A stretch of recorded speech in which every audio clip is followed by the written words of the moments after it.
Olá, boa tarde. Vamos para mais um podcast. Sejam bem-vindos ao podcast. O podcast tem meu nome, gente? Tem na Igreja Semear. É na página da Igreja Semear. Ah, mas é o meu podcast. Sejam bem-vindos a mais um podcast do apóstolo Luciano Vicente. É muito bom ter você aqui. E hoje a nossa boca bendita está banguela. Pastor Jetson não pôde vir, está trabalhando. E nós vamos estar hoje, então, só com 3 dentes aqui. Mas vai ser bom. Se tiver um dentista ouvindo aí, já ajuda nós. Boa tarde, pastor Tavinho. Boa tarde, pastor Jonatas. Vamos lá comentar o povo aí, o que nós vamos falar hoje. Agenda. Nós temos aí o processo seletivo do seminário. Hoje, o nosso processo seletivo. Expectativa, temos alguns assuntos. E você que está aí em casa participando do nosso podcast, você pode mandar aí perguntas, sugestões, assuntos que você gostaria que a gente estivesse comentando aqui ao vivo e para você também participar, tá bom? Então vamos lá, vamos falar primeiro do nosso processo seletivo. Rapaz, uma expectativa grande, de tudo quem fala expectativa, né, pastor Tavinho? Uma expectativa grande para esse processo seletivo e uma expectativa muito grande para o início desse seminário, né? Para quem não sabe, nós tivemos o META, né? É o nome do nosso seminário. Isso aqui é o processo seletivo. Rapidinho, viu, não viu, perdeu. Enfim. Isso aqui, nós tivemos o META, né? Já há alguns anos atrás, e na época, por vários motivos, nós encerramos as atividades do META, mas com muito pesar, na verdade, porque o seminário ele funcionava muito bem e tinha-se uma formação de um nível muito bom. Mas acho que foi providencial na época, até livramento em alguns aspectos.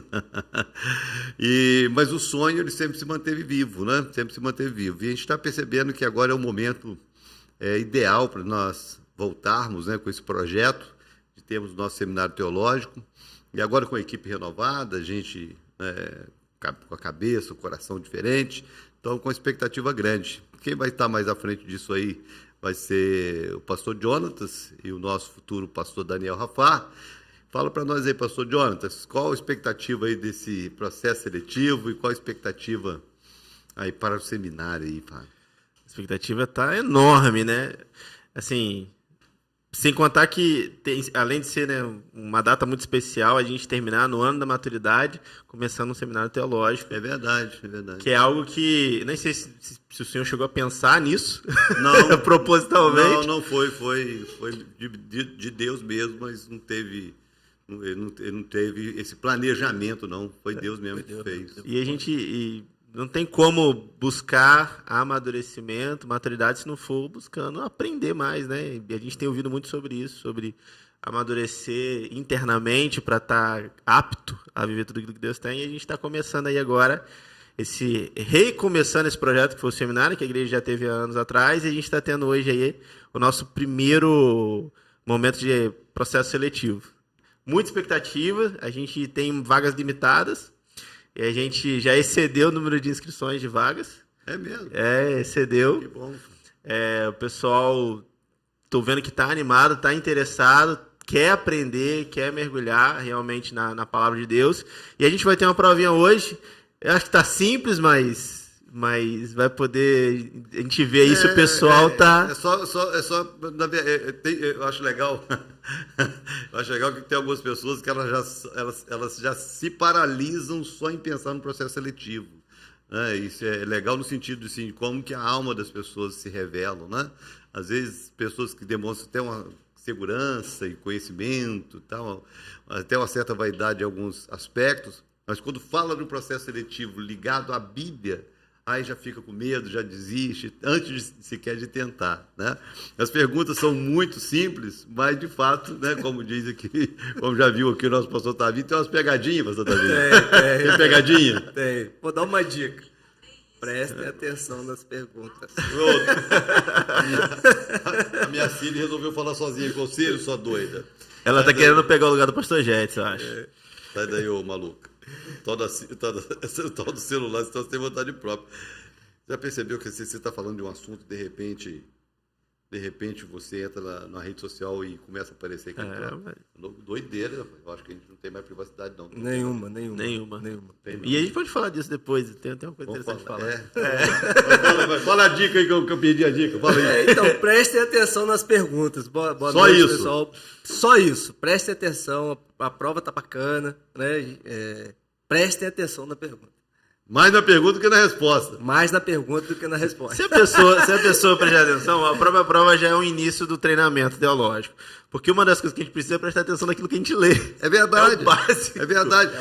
Às vezes as pessoas, assim, nessa questão, a Bíblia é tremenda, né, cara? A Bíblia é um livro de uma profundidade extraordinária. E quanto mais você estuda, assim, não tem como. Eu tive a oportunidade de estudar com professores como Russell Shedd, considerado o maior teólogo, Mestre. maior Referência. mestre, na época, na verdade, do mundo, não só do Brasil, mas do mundo. E ele deu aula no seminário, alguns seminários, enquanto eu fazia o meu curso teológico. E eu me lembro de uma cena assim, que marcou minha vida para sempre, né? Que era uma capela onde os alunos se reuniam no sábado e como o seminário masculino e feminino eram separados, quando tinha esse tipo de evento, juntava todo mundo nessa capela, bem grande. Pelo menos na época eu achava enorme, devia caber, sei lá, nem sei, umas 500 pessoas, eu achava enorme. E ele abriu para perguntas, e o pessoal escrevia as perguntinhas no papel, mandava para ele e tal, aí foi aquele monte de pergunta teológica, um monte de assunto, sobre escatologia e tudo mais. Aí, de repente, acabaram os papéis, e ele perguntou, ninguém mais tem dúvidas? Aí aquele silêncio na capela, assim, não, ninguém mais tem dúvidas. Aí ele, que bom, é bom que não aumentam as minhas. Eu falei assim, eu vou pular, né? O seu chefe tem dúvida? Meu Deus do céu. Então, mas você vê, assim, a profundidade da Bíblia. Eu estava ouvindo um comentário ontem, né, que eu ministrando num texto que fala sobre a misericórdia, a paz, né, quando o apóstolo Paulo faz aquela declaração ali, né, para Timóteo na saudação, e um comentário sobre misericórdia. Que a palavra misericórdia, ela, no nosso vocabulário, a última parte da palavra misericórdia vem de cardia, vem de coração. Então, a ideia da misericórdia é de que é um sentimento em relação ao outro que vem do profundo do coração, né? Mas no hebraico não é. No hebraico não tem a ver com o coração. A misericórdia no hebraico, a raiz da palavra não é coração, é útero. Entranhas, né? Não, é útero. Útero mesmo? Útero mesmo. Legal. É útero mesmo. Eu vi um comentário de uma... não sei se ela é professora de hebraico, enfim. E ela falando que é útero, literalmente útero. Que é algo muito mais profundo do que o coração. Então, quer dizer, eu estudo a Bíblia há tanto tempo. Fui aprender isso ontem, né? E assim vai. Então a Bíblia é um livro extraordinário, tremendo, né? E uma das formas de você estudar a Bíblia é justamente você aprender a ler.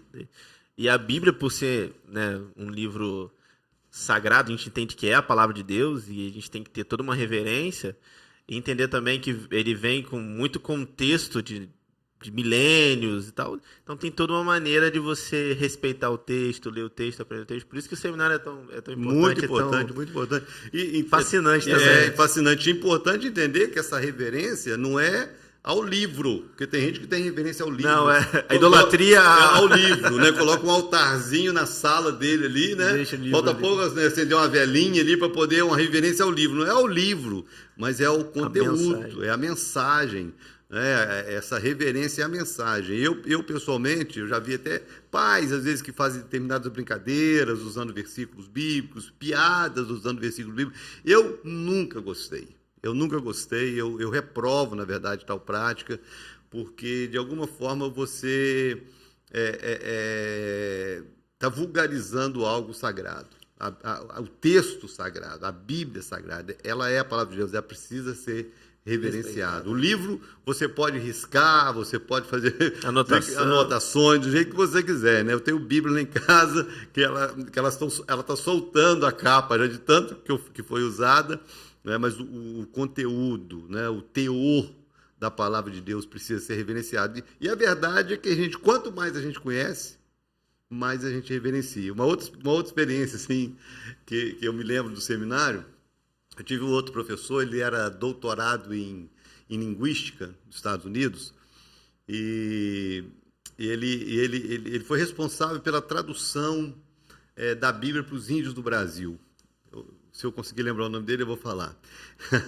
E ele dava aula com a Bíblia em cima da mesa e com a tese que ele havia defendido do doutorado dele. Ele sempre dava aula com aquilo ali. Porque todas as perguntas que um aluno fazia, antes dele responder, ele ia na tese dele e ia na Bíblia, para ele nunca se contradizer. Né? Pô, você está respondendo isso, mas na sua tese está assim. Né? E uma vez ele chegou na frente da sala, pegou aquele texto que diz: ele é a propiciação pelos nossos pecados. Ele só leu esse texto, parou assim alguns segundos e começou a chorar. Nossa. A turma toda assim, que isso, cara? O que tem nesse texto que nós já lemos dezenas de vezes? Então, a forma com que ele olha, a profundidade com que ele enxerga aquilo ali, né? Então, a Bíblia é isso. Quanto mais você conhece, mais reverente, mais temente, mais apaixonado você vive. E, para mim, essa é a proposta do nosso seminário, né? Porque não é apenas ensinar a teoria, né? Que tem muitos seminários que têm essa ideia, sem querer fazer crítica, né? Também, de maneira alguma. Eu acho que é só uma proposta, né?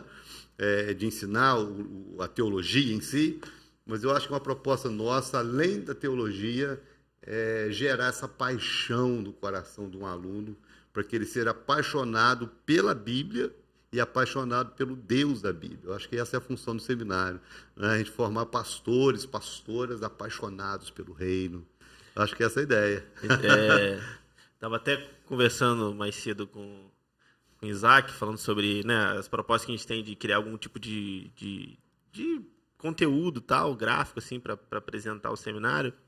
E ele estava falando sobre, cara, a gente apresentar que ele tem o viés de aprofundar o relacionamento pessoal com a Bíblia, entendendo que quanto mais eu conheço a Bíblia, eu conheço o autor dela.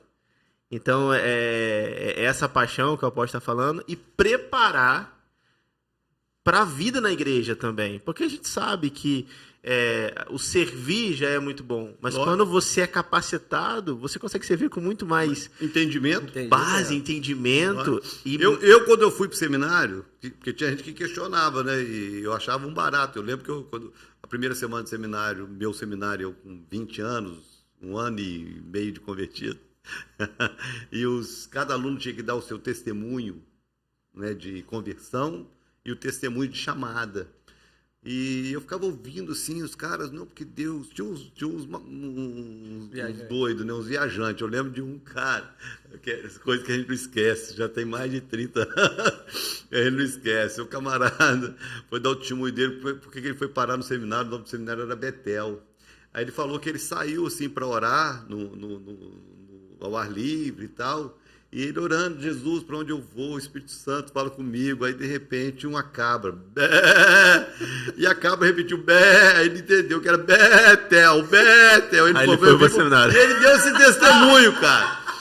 Ele deu esse testemunho no altar. O rapaz quase na capela vai abaixo do pessoal passando mal. Aí isso aí já foi gozação o resto do ano. Toda vez que a gente encontrava com ele, Betel, né?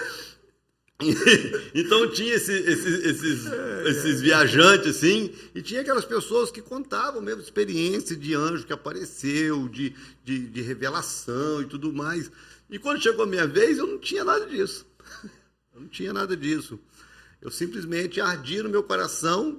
Eu não tinha uma convicção de chamada, não tinha mesmo. Ninguém acreditava em mim, nem eu. Aí eu fui pensando o seguinte: eu quero aprender. Porque a minha caminhada cristã foi muito assim, muito rápida, né? Foi muito urgente. Deus sabia, eles ficam brincando que eu sou imperativo, eu tenho esse monte de trem assim, porque se eu parar assim, não dá, eu tenho que ir no pique mesmo. Então Deus fez assim comigo. Eu me converti no final de setembro, em novembro eu estava batizado, em janeiro eu era o presidente da mocidade, em dezembro eu já tinha me matriculado no seminário. Em março do ano seguinte eu já estava morando em João Pessoa, na Paraíba, para fazer meu seminário. Então, o meu foi assim, muito urgente. Então, eu não tinha assim, uma convicção de chamada, de ministério, nada, não tinha. Eu só ardia no meu coração o desejo de servir e de aprender mais, de me preparar melhor para eu servir. Eu queria servir o meu pastor, eu queria servir a minha igreja, eu não queria ser pastor, não tinha essa ambição. Eu achava algo muito distante da minha realidade.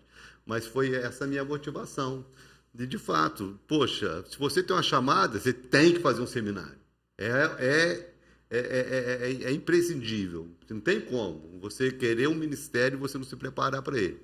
Mas mesmo que você não tenha essa convicção de chamada, se você ama Jesus e ama servir, rapaz, faça um seminário. É verdade.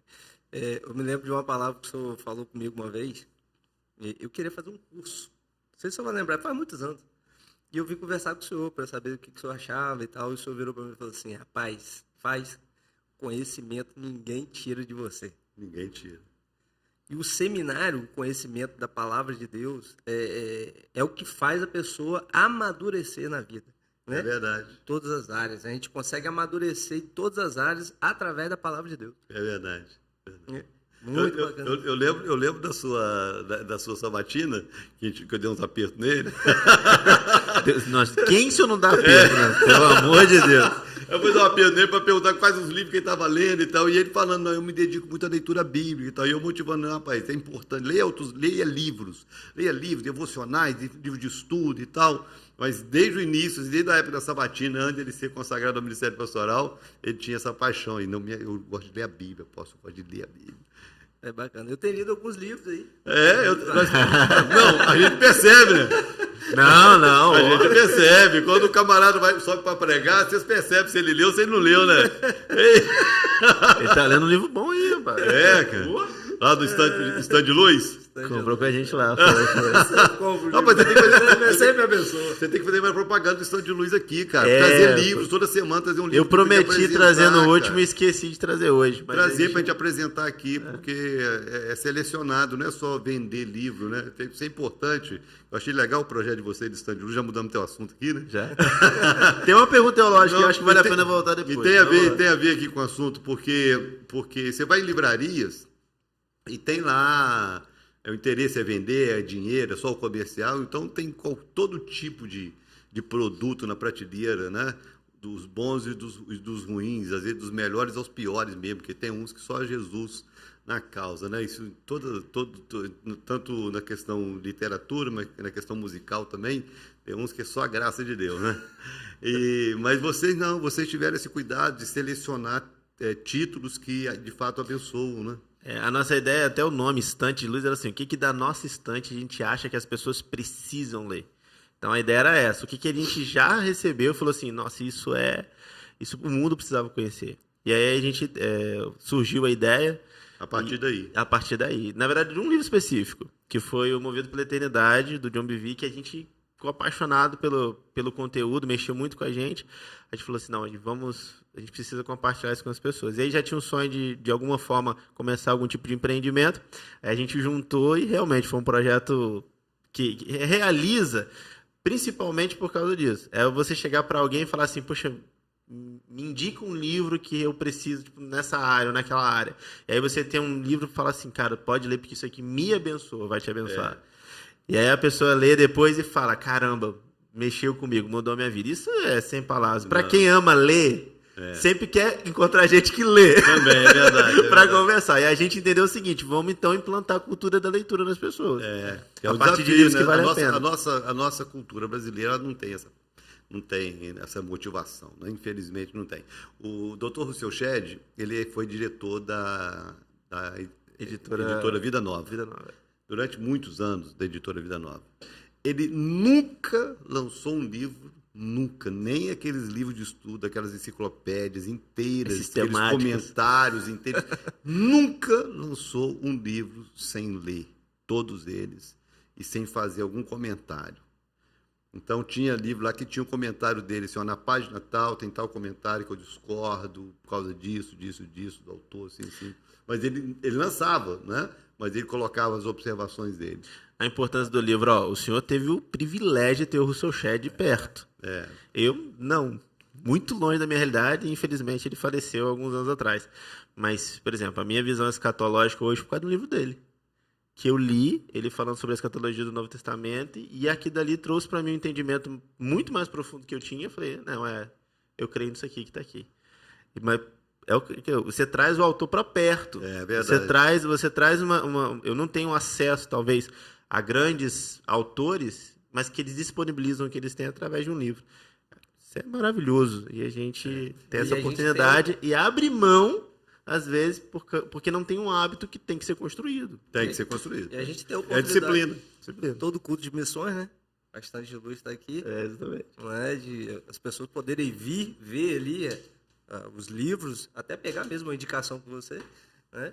E de poder comprar um bom livro para ler um bom livro. Isso aí. É bom demais. E aí, voltando, né, ao assunto do seminário. É importante do seminário porque os professores, eles não apenas vão ensinar você a Bíblia, mas vão ensinar você a ler a Bíblia, a interpretar a Bíblia, poder ler um livro, receber, porque o seminário não pode formar só cabeção, né?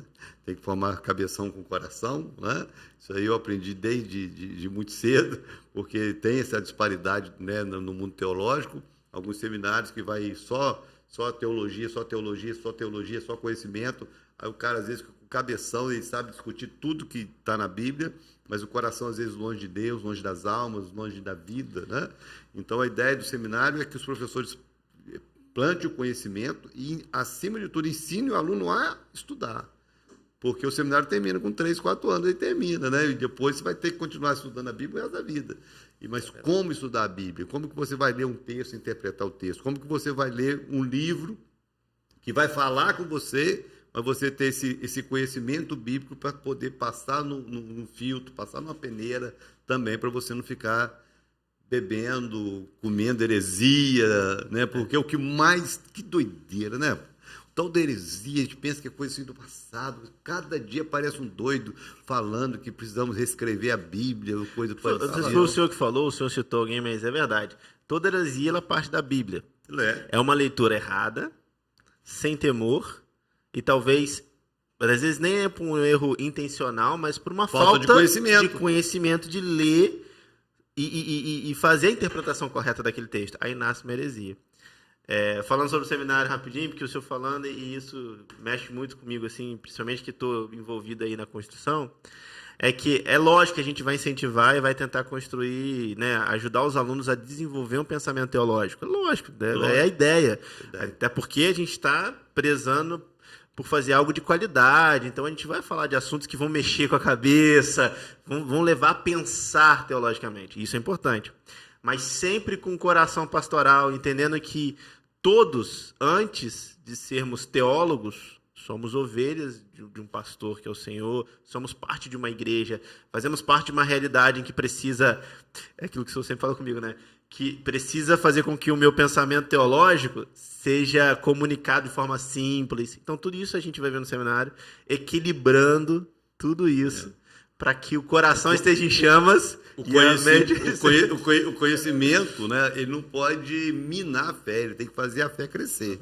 Né? Até mesmo porque isso é bíblico, a fé vem pelo ouvir, e o ouvir a palavra. É porque você vê o poder da heresia, né? O poder da distorção. A mesma palavra que edifica, a mesma Bíblia que faz a sua fé crescer, é a mesma palavra, a mesma Bíblia que falada ou ouvida de maneira distorcida pode minar a fé de alguém. É verdade. Então, esse temor ao texto, né, ao sagrado, para que, poxa, eu vou crescer, eu vou aprender, mas o meu coração, a minha fé em Deus vai crescer junto. Né? Até mesmo porque a gente for formar homens e mulheres tementes a Deus, né, apaixonados por Jesus, e que deem fruto, né? Que deem fruto, não apenas tenham conhecimento. Na verdade, o grande fruto do seminário são as ovelhas que serão dos alunos um dia. É verdade. Esse é o grande fruto do seminário. É verdade. Nosso sonho é esse. E a gente nunca sabe, né? A gente nunca sabe. Eu tive, assim, na época do outro seminário, o privilégio, não sei quantos alunos que passaram por nós, quantos que hoje são pastores, que estão pastoreando fora da cidade, que estão no campo aí pregando o evangelho, que passaram, foram alunos de homilética. Pastor Rodrigo de Guaxindiba. Foram alunos de homilética, alunos de teologia sistemática, que saíram da sala discutindo ali e tal, e que hoje estão aí no campo, estão dando frutos. Isso não tem preço, né, cara? Agora a pergunta que não quer... Não quer calar? Não quer calar. Professor de homilética. Quem vai ser professor de homilética? É. Até então... Eu não queria anunciar, não, porque eu não sei se isso é uma propaganda positiva ou negativa. Porque tem gente que fala assim, posso fazer aula de homilética, fica, ao invés de ficar, poxa, que legal, eu já fico com medo. Não, porque eu vou falar com o senhor. Era uma das aulas mais bacanas pra turma minha, não sei. Era. Aí, me motivou. Era muito bacana. O senhor deixava a gente, pá. Próxima aula, a aula do apóstolo durava, posso falar? 10 minutos. Não passava disso. Vocês vão fazer isso para a aula de semana que vem. Pá, passava a matéria de semana que vem, a gente tinha que estar lá com o material. E a gente ficava a semana, às vezes, inteira, entre a gente conversando sobre aquilo que a gente tinha passado. Era muito bacana. Vou contar um segredo? Ó, primeira vez ao vivo isso. Eu comecei a ter aula com a Andresa. E as nossas aulas, a primeira aula era com o senhor de homilética. Aí eu era amigo de Andresa, conhecia aqui da igreja e tal. Beleza, mas sabia, era líder da minha irmã na época. Beleza, conhecia, era uma menina da igreja. Aí teve as provas de homilética. Qual que era a prova de homilética? Pregação. Tinha que pregar pra turma com o senhor olhando e avaliando. Aí, homilética 2. Aí quando a Andresa começou a fazer a pregação dela, que ela começou a pregar, eu falei, rapaz, que menina bonita. Isso aí. Eu queria uma pregadora dessa na minha cozinha, na minha casa. Aí que eu abri os olhos e falei, rapaz, vou casar com essa menina. Aí daí que começou, foi na aula de homilética. Aí você que tá solteiro. Era muito bacana. Aí, meu povo, homilética casamenteira. Mas isso é verdade. Era muito bacana, era muito bacana. Eu me lembro que André falou assim, né? Todo mundo hoje fala de amor, usou um texto lá sobre Pedro, né? Tu me amas, não sei o quê. Aí ela, todo mundo fala de amor. Aí eu aposto na avaliação. Essa menina não vê jornal, não. Amor, um monte de morte, um monte de... Todo mundo fala de amor, mas eu entendi o que você falou. Mas era bom, era legal. Era muito bacana. É uma experiência, né? Quem tiver no seminário vai ter, mas é muito bom. O homilética com a voz é muito bom. Dava um nó na cabeça das pessoas às vezes, mas era bom. Faz parte. Fazer as pessoas pensar, porque a gente às vezes é meio preguiçoso, né, cara? É fácil você pegar o enlatado e comer o enlatado. Às vezes é difícil você pegar lá o cru e cozinhar e dar sabor para aquele negócio. Então as pessoas elas têm essa facilidade. E hoje eu acho que isso agrava as redes sociais, com esse monte de fake news, que a gente nunca sabe o que é certo, que é verdade, que é mentira. E as pessoas pegam isso assim e vão encaminhando para os outros, sem verificar o que é e tal. E as redes sociais, ela deu assim, muita voz para pessoas que não tinham público. Sim. E a pessoa que não tem público, ela não tem público à toa. É porque ninguém suporta ouvir mesmo. Porque se tivesse o que falar, tinha quem ouvir, né? Mas as redes sociais acabou dando voz para essas pessoas que foram para as redes sociais e conseguiram um público nas redes sociais e conseguiram vomitar um monte de bobagem, e essas pessoas recebem essas bobagens em nome de Jesus e saem espalhando essas bobagens, né, e prejudicando o corpo de Cristo, a igreja de uma maneira geral. Tanto é que hoje o percentual de desigrejados é absurdo. E uma das causas dos desigrejados é justamente essa turma que fica minando, falando sobre o que a igreja tem, o que a igreja vive, dentro da experiência negativa deles, né? Então, é isso aí. Eu acho que o seminário ensina a pessoa a pensar, né? Sem perder, né, a fé, sem perder o temor, né? Acho que essa é a ideia. Vai ser bom. Então fica aí, ó. Só a parte de trás, ó. Nosso processo seletivo hoje, possivelmente nós vamos ter outro, porque nós temos alguns irmãos aí que estão embarcados, trabalhando de plantão, essas coisas todas. Escala, né? De escala e tal, e não vão poder fazer hoje. Então, possivelmente, nós vamos ter um outro dia, um outro processo seletivo, possivelmente um domingo pela manhã, né, para facilitar a vida desses irmãos. Então, caso você não tenha conseguido fazer a inscrição para esse, se prepare, fiquem antenados. Vai ser outra prova, vai ser tudo diferente, né? É lógico, mas se prepare, porque nós vamos ter uma outra data para esse processo seletivo também. Mas hoje vai ser uma experiência muito legal para os alunos, eu acredito que para a gente também, para a gente ver o nível, né, dessa turma, o que eles estão querendo, vai ser legal. Hoje está sendo assim, uma forma da gente priorizar e honrar os membros da própria igreja, né, da nossa igreja local. E eu acredito que no próximo processo seletivo a gente também vai ter pessoas de outras igrejas, né, mas a vaga é limitada. Então a gente está tendo cuidado aí de... E não ser injusto, né? Exatamente. Tô com a turma Era lá. certo. E de nivelar, tentar nivelar a turma, né? Porque nós, professores, a gente sofre um pouco com isso, né? Com o pastor é um desafio, né? Eu aprendi isso na caminhada e ouvindo outros pastores bem mais à nossa frente. Para mim, um dos maiores ensinadores disso aí, para mim, foi o Dr. David Young Shu. Ele foi um mestre nisso aí, porque ninguém chega a uma igreja com 1 milhão de membros à toa, de graça, falando água. Ele tem que ter conteúdo, ele tem que ter algo para que essas pessoas estejam ali ouvindo, né? E eu tive a oportunidade de conhecer a igreja dele pessoalmente, e aí ele ainda estava vivo, e eu assisti, acho que 2 cultos que ele pregou, e me marcou a simplicidade do homem, das pregações dele. Depois eu fui ler um livro, depois que ele já estava aposentando, ele escreveu um livro com resumo das reuniões que ele tinha com os pastores dele semanalmente, e dos conselhos que ele dava para os pastores e tal. E um dos conselhos que ele dava, da experiência dele de ministério, além de toda a vida de oração, de consagração, o homem orava demais, né? É que ele gastava mais tempo simplificando o sermão do que preparando o sermão em si. Porque ele entendia que quanto mais simples, mais fácil as pessoas simples entender, e as pessoas mais intelectuais não teriam dificuldade de entender também. Né? Então, como pastor, a gente faz isso. Né? Agora, quando a gente vai para um seminário, não tem como a gente ser simples a esse ponto. Ele precisa nivelar um pouco mais para cima. Nós estamos pensando em líderes que serão possivelmente pastores e pastoras. Então, essa ideia do processo seletivo é justamente isso, a gente trazer um certo nivelamento por cima, né, para que esses alunos a gente possa chegar também e dar uma aula com mais tranquilidade. Às vezes ele estava na aula, dando aula, e entrava em determinados assuntos, tinha aluno que ficava assim boiando, cara.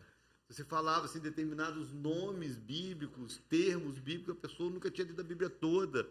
Aí, como é que você está aqui? Então, é mais ou menos essa a ideia do processo seletivo, não é reprovar ninguém, mas é, de fato, a gente garantir que o nível do seminário vai ser no nível bom, do bom nível, né? É por aí. Essa é a primeira agenda, hein? Se prepare e fique antenado, caso você não tenha feito inscrição para hoje, né, para o processo seletivo de hoje, mas fique antenado, porque nós vamos ter um outro, acredito que essa semana ainda, domingo, ou no máximo 15 dias, a gente já deve ter o próximo, tá certo? Próxima agenda! A gente está chegando a 24 horas agora, final de semana. Última 24 do horas ano, do cara. ano. Última. Esse ano, ano passado nós tivemos 12 horas, foram 12 meses, 12 horas de oração. Foi experiência, né, cara? 12 horas, né? E esse ano foram 10 meses de 24 horas. 10 meses. Foi outra experiência fantástica, né? Essa igreja aberta, 24 horas. É uma experiência tremenda, é um investimento, porque é um gasto. Você manter uma igreja aberta, ar-condicionado ligado, som ligado, é um gasto, a conta quando chega a gente geme para pagar. Geme, mas foi assim, uma experiência tremenda.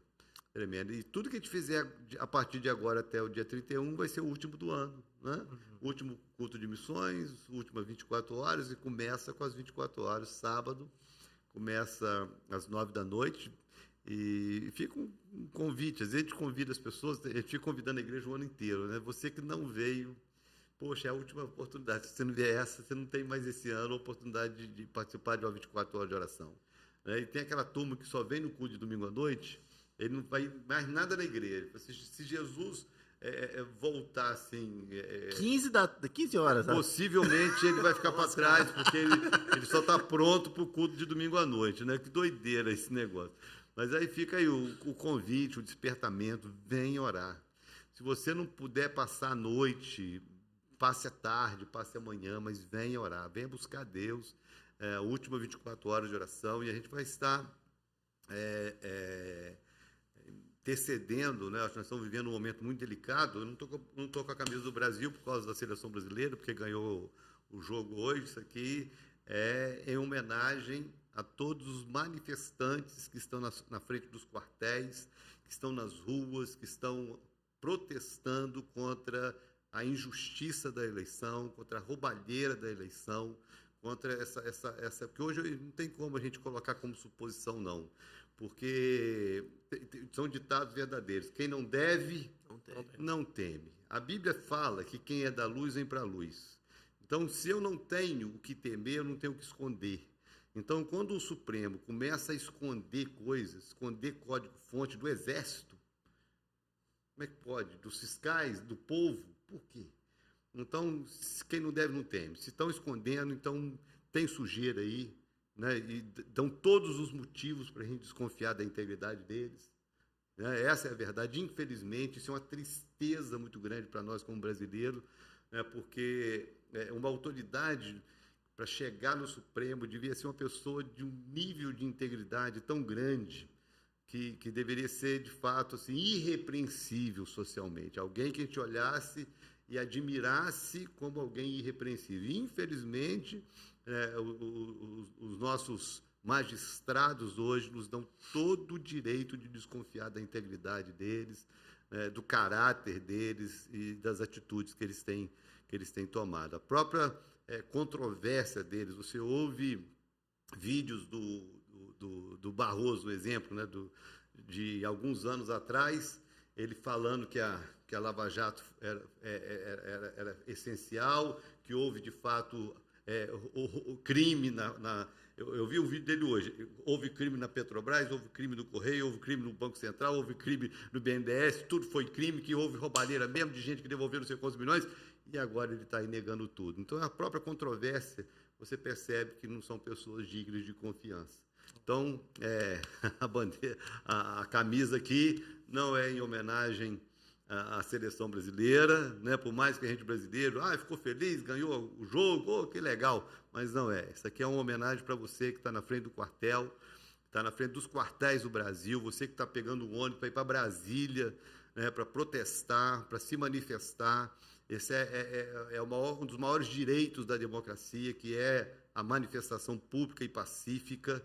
Né? Então, isso aqui é uma solidariedade a vocês, faço parte disso, né? E a gente vai tirar as nossas 24 horas de oração, última do ano, e para estar orando pelo Brasil, e não entregar o Brasil de mão beijada, essa corja de ladrão que já roubou o Brasil uma vez e quer voltar para roubar de novo.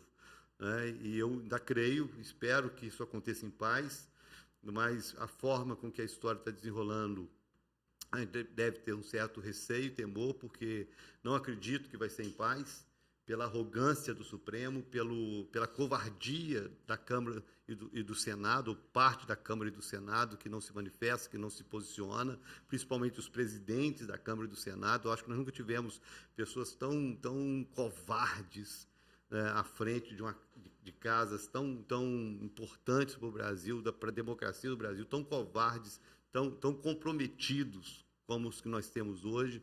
Né? Então, diante da forma com que está desenrolando, eu temo que o final, né, para ter uma solução justa, eu temo que pode não acontecer em paz. Né?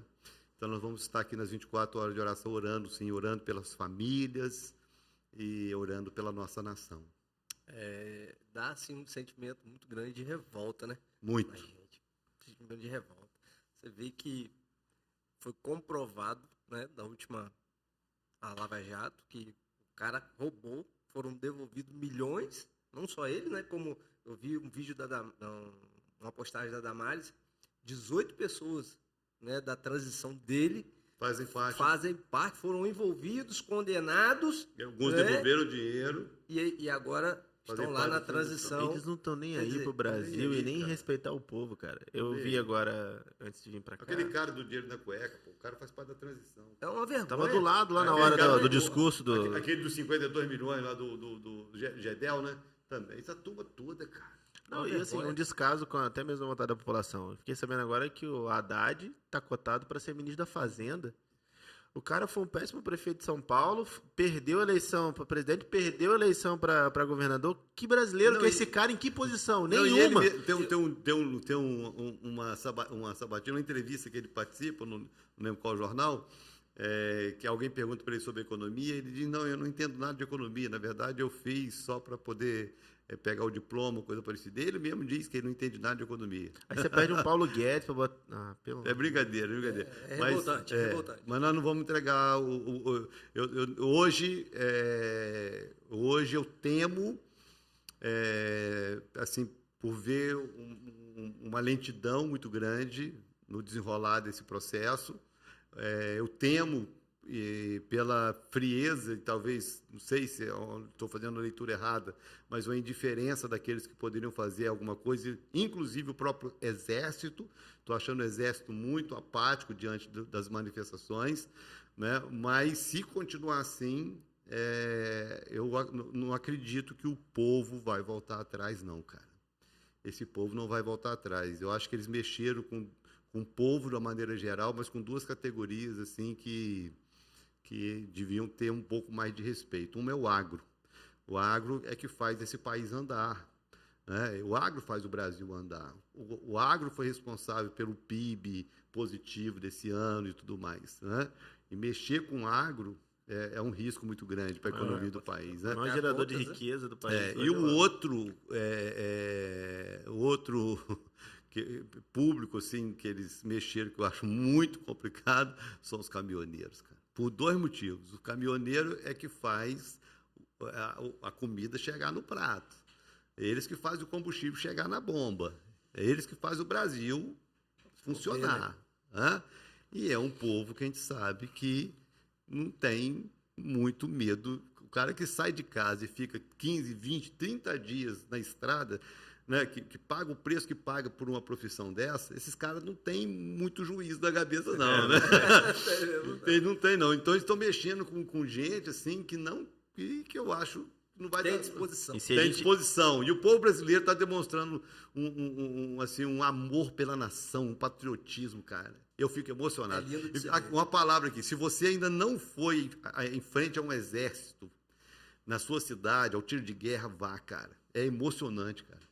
Emocionante. Você passa ali, queimou de bandeira em determinados dias, então que tem movimento maior, sabe? Então, você fica emocionado. Aqueles velhinhos, aquelas pessoas ali, famílias ali com a bandeira, dizendo, gritando, grito de, poxa, é bacana. Ontem à noite eu precisei ir lá, né, para levar um negócio lá para Davi.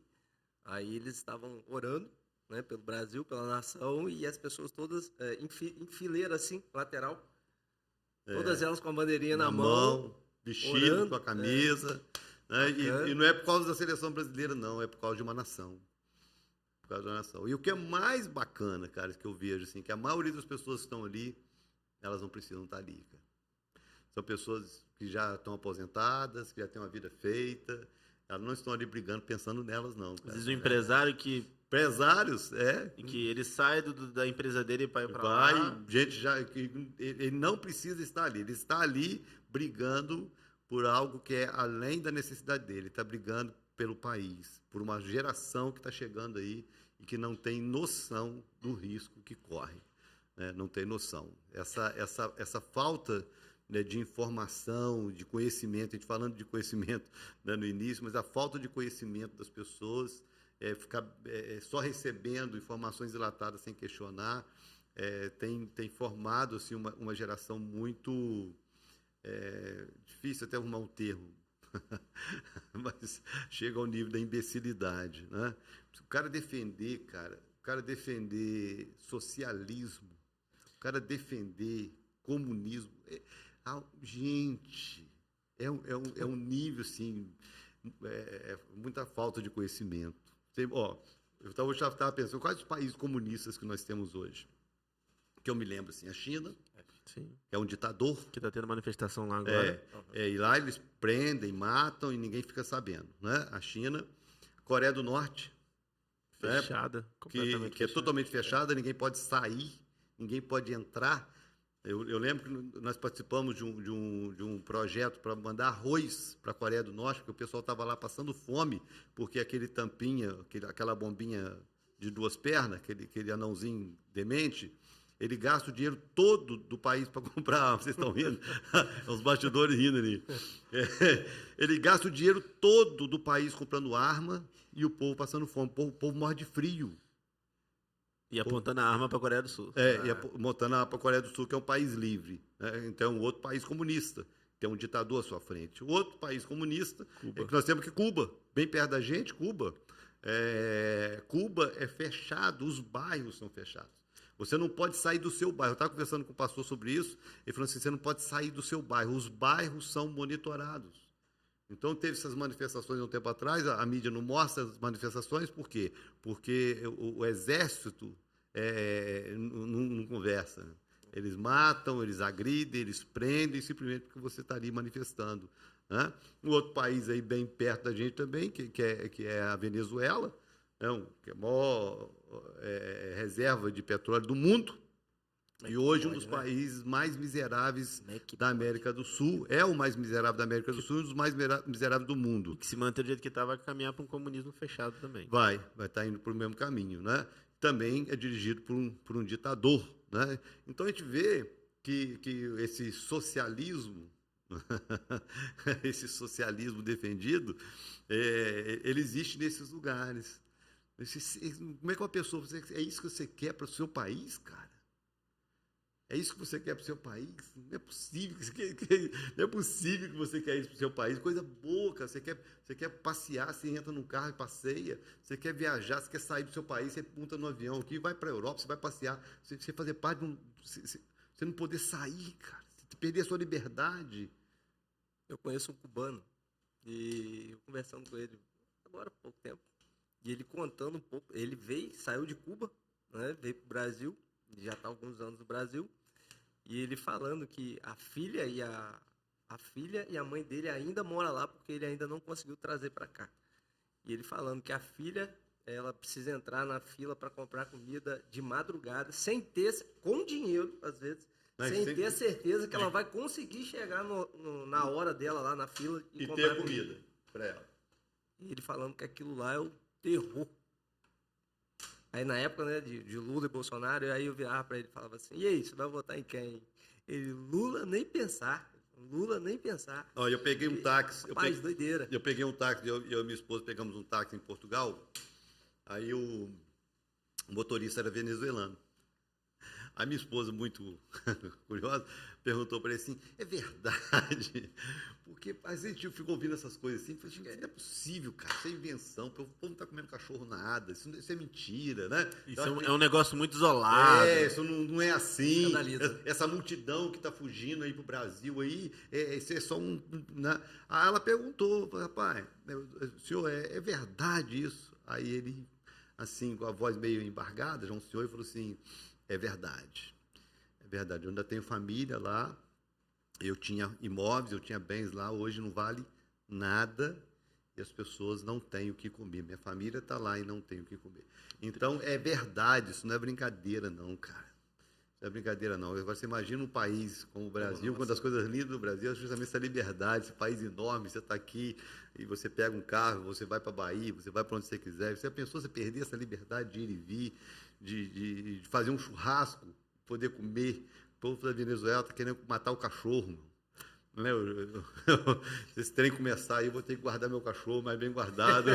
Vai com o vizinho, resolve fazer um churrasco e o Moro vai pro espeto. O Moro deve ser carne dura, né? Deve ser musculoso, mas dá pra ter que ir pra panela. Então é isso, cara. Então a gente tá aí. A importância da gente estar orando pelo país e lutando pela nossa liberdade, né? E nas nossas 24 horas de oração, que o assunto foi esse, nós vamos estar orando por muitas coisas, o último do ano, mas principalmente pela nossa nação. Próxima agenda. Aí na primeira quarta-feira do mês, dia 7, nós temos um super culto. Vai ser tudo numa noite só, cara. Vai ser tudo numa noite só. Vai ser formatura da Escola de Líderes. Multiplicação de células. Culto de missões. Com a presença do pastor Renato Rubim. E a presença do meu amigo, pastor Renato Rubim. Gente, pastor Renato a gente falando de conhecimento, né? O cara tem mais de 40 livros escritos. O pastor Renato é um poço de conhecimento, cara. E ele investe muito nisso. Lê muito. e estuda muito. Ele paga aula com um rabino, cara, para poder aprender, assim, dentro da visão hebraica, textos bíblicos dentro da visão hebraica, poder ouvir o pastor Renato. E o Renato, eu sempre gostei do Renato, mas o Renato, depois que teve Covid, quem foi lá do outro lado e voltou, ele voltou melhor, né? Foi pertinho. Ele foi lá perto, lá, ele pisou no céu e voltou. O cara que tem mais de 90% do pulmão comprometido, cara. Milagre, né? Foi um milagre de Deus a vida do pastor Renato Rubem.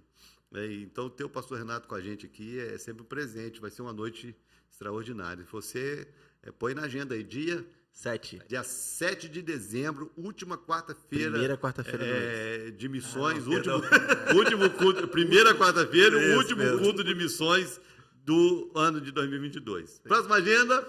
Depois nós temos a nossa rede da família. Rapaz, essa rede da família já tá dando o que falar, cara. Vai ser Vocês não sensacional. podem falar não, vocês dois. Pastor... Não podemos não? Da briga. Vai dar mesmo. Não, vai dar uma briga com os outros, porque nós vamos ganhar. Com certeza. Gente, vai ser legal, cara. Vai ser legal. No início, assim, na verdade, desde o ano passado, quando terminou a Rede da Família, foi um sucesso, né, cara? Aí, parabéns aí à iniciativa do pastor Jetson, né? Ele com essa ideia, fez o primeiro, foi um sucesso, fez o segundo, foram acho que 12 horas no ar. E a gente dobrou a arrecadação. Foi uma arrecadação muito legal. Toda a arrecadação é destinada a missões e às obras sociais, né, da igreja. É um trabalho muito legal. Quando terminou do ano passado, eu pensei, rapaz, nós vamos aumentar isso aí, cara. E o tal da concorrência, da competição saudável, né, sadia, é legal. Aí veio a ideia, mas eu guardei, né? Guardei para poder lançar o desafio. Então, o que nós fizemos? Nós separamos, nós temos os nossos líderes de macro, pastores e líderes, masculino e feminino, e formamos 4 equipes. E vamos presentear os líderes vencedores que trouxerem mais arrecadação de alimento e também de recurso financeiro. Vamos presentear os líderes das equipes com uma viagem para Bogotá para participar do congresso. Estaremos lá. Yo ya estoy hablando Muy bien, hermano. Pero que sí, pero que no. Castelano. Muy rico. Então Afinado. A equipe vai ganhar, né? Os líderes da equipe vão ganhar aí a viagem para o congresso. Gente, que congresso! Mesmo que você não faça parte da equipe, de repente não vai ganhar a viagem, são duas viagens anuais que eu faço, e eu podendo, eu faço todo ano. 2. Uma é Bogotá. Bogotá é tremendo, cara. É uma experiência fantástica. Que igreja viva, que igreja linda, que congresso, assim, abençoa muito a vida da gente. Tanto a igreja em si que nos recebe lá, né, que a maior parte do congresso é a ministração da igreja, deles, é o pastor César, a esposa, as filhas, os pastores da igreja local, como também os convidados, né? Cada ano é uma surpresa, o Benny Hinn, Rim é bom que vocês pegaram lá também. Pegamos Steven Furtick. O da Elevation, que jogou o microfone no chão lá, quebrou o microfone do cara pra caramba, que doido. Isaac foi ouvir de lá uns meses. Cheio de mania. Aí vamos embora. Então, é uma viagem que vale muito a pena. E a viagem em si também vale muito a pena. Bogotá é uma cidade bacana de passear, cara. Os shoppings são bonitos, os pontos turísticos são bonitos, é muito legal, vale muito a pena, né? E a outra viagem anual que vale muito a pena, não é barato, é um investimento considerável, mas é Israel, cara. E eu estou com muita expectativa de Israel ano que vem. Queria muito levar vocês, né? Vamos trabalhar para isso aí, cara, porque que viagem fantástica é Israel. E eu lembro que eu falei isso uma vez na reunião de pastores, que todo pastor tinha que ir a Israel. Você tem que ir a Israel pelo menos uma vez na vida. O pastor que nunca foi a Israel está faltando alguma coisa ainda no ministério dele, porque o quanto você cresce ministerialmente em Israel é um negócio que só quem foi sabe o que é, né? Você passa a ler a Bíblia de maneira totalmente diferente, principalmente dentro da geografia. Eu vou lendo os textos bíblicos, eu vou lendo os evangelhos, eu me vejo em cada página ali. né? Jesus entrou no barco no Mar da Galileia. Eu tenho, assim, claro, posições lindas do Mar da Galileia. E não é imaginação, é recordação. De Cafarnaum, de Tiberíades. A gente fica hospedado em Tiberíades. Então, é lindo. Porque Jesus, na casa da sogra, a gente vai na casa da sogra de Pedro, nas escavações, onde Jesus curou a sogra de Pedro. Então, é um negócio extraordinário. Jerusalém, você fala de Jerusalém, Monte das Oliveiras, Jardim do Getsêmani. Rapaz. Eu fui em 2013, né? 13. Ainda não era pastor, agora tem que ir agora. Tem que ir agora como pastor. Porque é um investimento. Não é barato, porque é um dos turismos mais caros que eu conheço. Né? É caro, comparado aos outros turismos, né? Outros roteiros, mas nada se compara a Israel. Nada no planeta Terra se compara a Israel. Pisar nos lugares que Jesus pisou e aonde a Bíblia foi escrita. E esse ano, eu estou com... Nós formamos o roteiro ainda, está formando o roteiro, deve sair agora os valores até dezembro para a gente lançar a nossa caravana. Mas o lugar que eu ainda não conheço e eu quero conhecer com a caravana ano que vem é a Caverna de Adulão. Poxa. Aonde Davi formou os seus guerreiros, os seus heróis.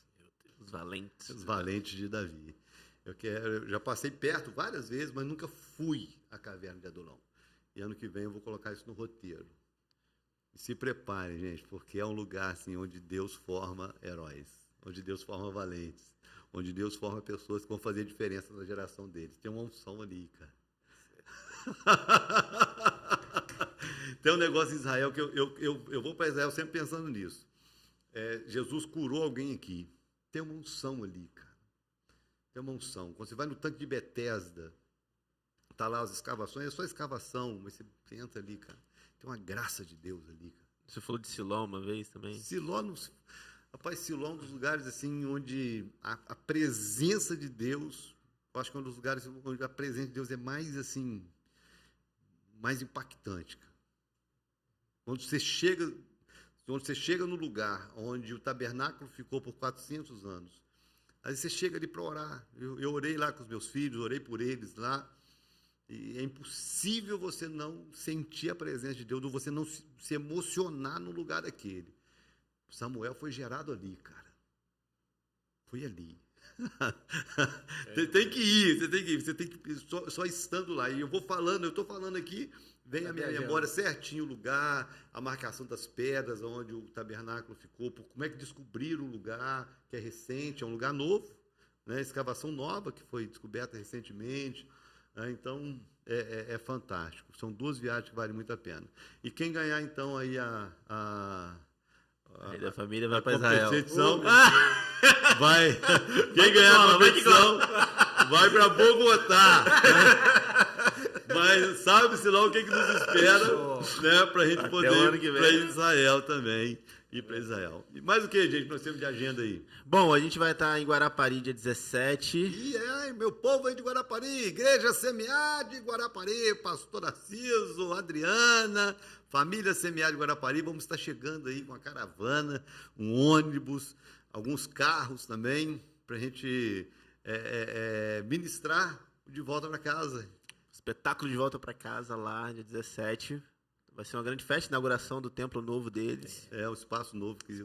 Muito bacana. Vai ser uma festa lá. Vai ser legal. Muito bem. Mas o que nós temos? Depois eu acho que é o nosso culto da virada. Que é outra, né? Que é outro grande momento da igreja. Festa de Hanukkah. É um evento. Festa das luzes e virada do ano. Gente, o culto da virada é um culto muito profético. Eu sempre falo isso, que eu acho que é o culto mais profético que a gente tem, né? Porque a gente encerra um ciclo com tanto a agradecer, sempre temos tanto a agradecer, e esse ano nós temos muito a agradecer, né? Poder também passar para a igreja as metas alcançadas, né? O número de pessoas que nós conseguimos tocar esse ano com o Evangelho, com a pregação do Evangelho, o número de pessoas batizadas e tudo mais, e já também entrar debaixo do novo decreto. Lembrei de uma coisa, a gente não pode esquecer que no dia 11, na Rede da Família, nós vamos ter batismo. É verdade. Verdade, tinha esquecido. E tem uma outra coisa que eu acho que a gente esqueceu, né? Que é a agenda também, né? É a sabatina. A sabatina dos candidatos Daniel ao ministério, da Xana. Daniel Rapaz. Eu não falei porque eu não sei se eles querem que venha muita gente. A sabatina do Daniel essa semana. Tem agora dia 1º, Daniel na agora essa semana, quinta-feira, quinta-feira. e a da Xana dia 5, Da na semana, segunda-feira. segunda-feira. São 2 candidatos aí à consagração ministerial. E eu creio que vai ser assim, um tempo precioso, né, de poder avaliá-los para esse momento tão único na vida da gente. E é único, né, cara? Pode parecer algo tão simples de você subir no altar, como tantas vezes a gente já subiu. Mas o dia que a gente sobe para alguém jogar um óleo na cabeça da gente, a gente sabe que ali vira uma chave e a vida da gente nunca mais vai ser a mesma. Nunca mais. Nunca mais. É uma virada de chave, assim, para não ter como mais olhar para trás, só para frente. Então é isso, gente. Você falou que tinha uma pergunta teológica, o nosso tempo já passou, mas se tiver uma pergunta aí teológica, fala aí. O que a Bíblia fala, tá aí nos comentários, é porque meu celular acabou a bateria, mas o que a Bíblia fala sobre cremação? Se é pecado cremar um corpo depois do falecimento. O que o senhor... Não, a Bíblia eu não cita. Não cita, até mesmo porque a prática da cremação como sepultamento, apesar que a gente vê isso em filmes, né? Tem filmes antigos, né, que tinha esse hábito de colocar algumas culturas, que colocava moeda nos olhos, aquela coisa toda, né? Mas a Bíblia não fala de fato. Acho que a única questão que talvez venha surgir é a questão, e na ressurreição? Mas eu acho que é indiferente. O poder de Deus não vai com certeza, se limitar. Com certeza, até mesmo porque os irmãos que morreram queimados, né? Nero queimou muitos cristãos, Isso. Aqueles irmãos vão ressuscitar, né? Então não seria assim, um problema para a ressurreição, não. Mas se você me perguntasse a nível de prática, eu pessoalmente eu não gostaria de ser cremado. Jesus não foi, os apóstolos não foram sepultados. Então, se eu puder escolher, eu preferia ser sepultado. Né? Eu acho que vai dar, na linguagem humana, vou falar uma bobagem, né? Vai dar menos trabalho de juntar os pedaços, né? De levantar. Não vai estar tudo no mesmo lugar, é mais fácil do que você soltar você vai lá e solta o pó lá no Grand Canyon, depois para juntar a pó de um e o pó do outro vai ser uma confusão. Vai lá que dá um erro lá, pega... Depois junta o pó de um com o do outro. O pó de um do outro, sai... Aí o cara vai ressuscitar meio esquisito. Né? Gente, nada disso leva em consideração. Se é nosso momento, heresia. Mas acho que a gente pode fechar assim. A Bíblia não fala nem a favor nem contra. Não, a Bíblia não fala. Um conselho, se quiser um conselho, se é que eu poderia dar um conselho, eu pessoalmente, eu não optaria por isso, não. Eu acho que o sepultamento é a prática mais natural. A Bíblia diz, você veio do pó, para o pó você voltará, no ato de sepultamento. Da terra, né? Da terra, O homem veio da terra e volta para a terra. Então eu acho que é o mais... Não que o outro seja condenável, coisa parecida, né? Mas eu acho que é o mais natural, sepultamento. Acabou, gente? Poxa, deu 1 hora, cara. Vamos fazer um podcast de 2 horas? Vocês aguentam fazer um podcast de 2 horas? Vamos fazer um podcast de 2 horas qualquer hora dessa? Vamos fazer um rodízio de participantes? De convidado e tal. Legal, para gente poder... O Magui tá sorrindo. A gente podia pegar o pessoal dos bastidores. A gente podia pegar o pessoal dos bastidores, cara. Podia pegar o pessoal dos bastidores. Pegar assim de surpresa. Então, chamar Catherine, senta aqui, Catherine. Vem cá, Catherine. Vem cá, Carol. Deixa o povo ver vocês, vem cá. Vem cá, meu bastidor. Elas estão bonitinhas hoje. Vem cá. Elas estão de uniforme hoje. As duas de boné. Uma tá de branco com preto, outra tá de preto com preto. Elas estão de bonézinho, estilo americano. Ó, pra você que tá aí do outro lado, você não tem noção do trabalho que dá os bastidores. Né? Nós temos fotografia, nós temos história, nós temos o Magui no som, nós temos o Isaac no corte, nós temos o Ralph lá na transmissão. Então, para um podcast funcionar, dá trabalho. E essa turma está trabalhando desde cedo para a gente poder fazer um podcast às 18 horas. Mas nós vamos fazer um podcast de 2 horas, vamos pegar você de surpresa, colocar sentado aqui. A gente quer saber como é que vai ser, como é que é esse bastidor, o que vocês fazem, qual a sensação de ver o resultado depois. Será que é boca bendita também? Ih! Esse povo deve falar da gente pra caramba. Então vamos vamos lá, gente. Vamos terminar nosso podcast. Muito obrigado, pastor Jonas, pastor Tavinho. Beijão aí, pastor Jéssica. Você fez falta, é muito bom ter o quarteto fantástico junto, da Boca Bendita completa. Mas a gente sabe que você está trabalhando. E obrigado aí por você que está do outro lado, participando conosco. Toda essa descontração, né? Esse ambiente que bem descontraído. E é assim mesmo descontraído, a gente não vem nem com agenda, a gente vem aqui antes um pouquinho, o que nós vamos falar e tal, a gente vai... Mas isso tem sido bênção para a nossa vida. Eu acho que é um dos momentos assim, que a gente, como pastor, a gente consegue ser mais a gente, assim, sem muita preocupação, né? Muito protocolo. Sem muito protocolo e tal.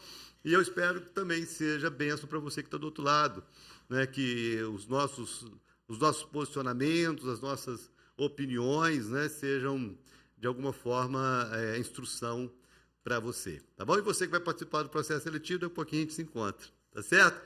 Beijo no coração. Despede aí, pastor Tavinho. Deus abençoe a todos. Foi muito bom. Tarde maravilhosa. Tarde e noite, né? Maravilhosa. Foi muito bom a gente poder estar junto. Vários assuntos que a gente tratou aqui. Que a gente vocês possam compartilhar o link com outras pessoas para que eles possam ter a oportunidade também de ver, de aprender um pouco, né? E que a gente possa estar junto na semana que vem. Amém. Amém? Pastor Jonas? Isso aí. Fique ligado. Semana que vem, no mesmo horário, no mesmo canal. Fique conectado aqui com a Boca Bendita, com o podcast da Peluciano. Amém. E venha estar com a gente. Muito bem, então vamos terminar. Eu estou lembrando aqui um discípulo seu que está morando hoje em Itajaí? Cordeiro, Casimiro. Não, em Casimiro. Ele que ganhou o neném e tal. Aí me mandou mensagem, pedindo oração. Não lembro o nome dele. Meu celular com a bateria. Vou lembrar o nome dele. Não, eu vou lembrar o nome aqui porque eu queria que ele soubesse, né, que ele está sendo lembrado. E nós estamos aqui também pedindo oração. Bruna e... Deixa eu lembrar o nome do marido. Peraí. Maurício. Bruna e Maurício. Bruna e Maurício. Nós estamos orando pelo Noah, orando por vocês, para Deus guardar a vida de vocês, né, que dê tudo certo, que o Noah saia do hospital. Também meu sogro teve que internar aí ontem, e também orar por ele, né? Meu sogro já tem 98 anos, enfim, então pedido de oração. Beijo no coração, Deus abençoe você, uma excelente semana para todos. E a gente se vê quarta-feira no culto, domingo de manhã, domingo à noite, 24 horas de oração e na próxima segunda, no próximo podcast.